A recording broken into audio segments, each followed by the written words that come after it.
Hey guys, Kendrick's here, and finally it's dropped. Rwby, Volume 5, Chapter 1. Oh man, what was the episode even called? The hype is so real. Welcome to Haven. Welcome to Haven was the name of the episode.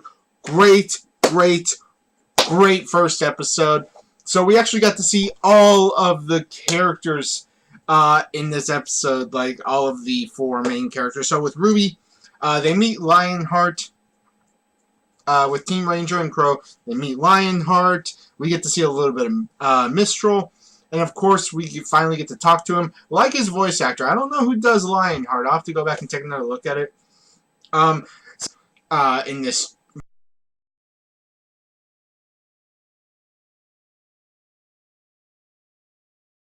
volume, because in Volume 1, she was a super nerd about weapons, and we get to see that a little bit in this episode, as well as the fact that she's reading comics. I'm just like, yeah, another reason why Rwby is my favorite character. Fight me. Oh, man. Oh, this episode. We get a little more information dump on the Spring Maiden, and as well as the other maidens. So each maiden unlocks a particular, what are they called? Relics. The only one I can remember right now is that the Spring Maiden unlocks knowledge. And I had like this theory going in my head that, perhaps Ozpin's relic was knowledge. Now what I'm thinking is that, each school has their own maiden, but each school also has a different relic. So that if the maiden, that's, to keep the maiden and the relic separate, like, say, you have Veil, they could have the relic of creation, while Mistral could have the maiden that, corresponds to that. But in this case, we're going to say Spring and Knowledge. So Mistral had the Spring Maiden. So what if Beacon had the Knowledge relic? And that would be really cool if that's what that was. It would make it so understandable why they haven't been able to find the relic yet, because each one is sealed inside of a vault. Only the maidens can get to each specific one. That's super cool. Watts was listening in on the entire conversation.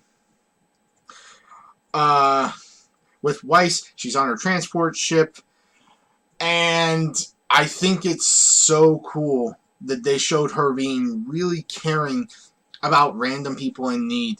And the pilot just said, we're not going near them.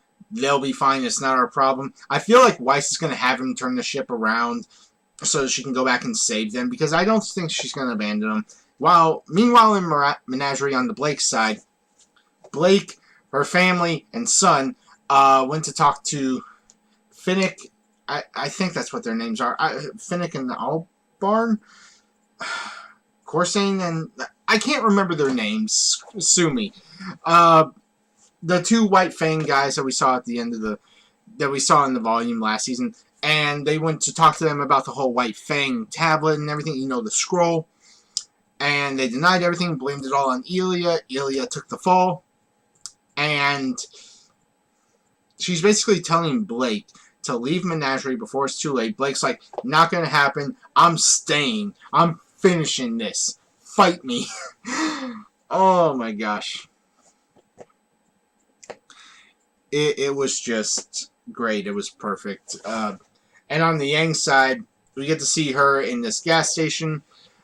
She gets herself a bottle of water, and she has this little moment where she's reaching for the bottle, and her hand starts to shake.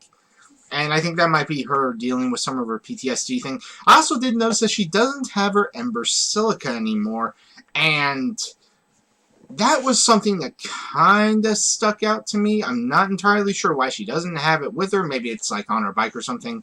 Or maybe she's abandoned it and decided, I don't want the Ember Silica anymore. I'm done with it. I need to fight on my own. That could be what she's going for. Maybe she's forging a new weapon sometime in the future. I don't know. And that's it for all 4 of the characters.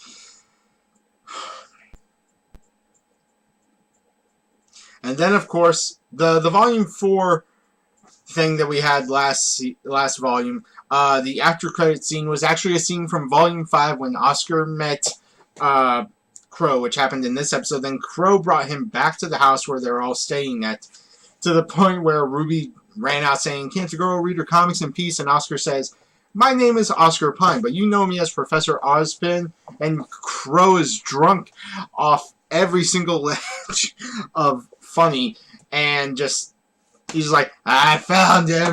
I found him!" And it's hilarious, it's fun, it's awesome. I love every last second of it. And of course, then we get the intro. Intro had me hype. I was like so super like just ready to like jump out of my chair. That I must have listened to that intro like 8 times after the reaction. Oh my gosh. So that's it for today, you guys. I've been Kedrix. As always, people, have an awesome day. Peace out. Let me know what you thought of the episode in the comment section down below. If you want to know how to watch this episode right now, go to Rooster Teeth First. It's in the description down below. If you don't want to sign up for Rooster Teeth First, wait until Tuesday, because on Tuesday the episode will be available for everyone on Rooster Teeth as long as you have an account. And of course, on Saturday, and I do mean Saturday, not today, but Saturday, the following Saturday, it will be available on YouTube for everyone. That's when my reaction's going up. Oh man, all links are in the description down below. I've been Kedrix Toys. People, have an awesome day. Peace out. Be sure to hit the like button, smash that subscribe button because of the hype that comes with Rwby this year. Oh man. And I will catch y'all later. Peace.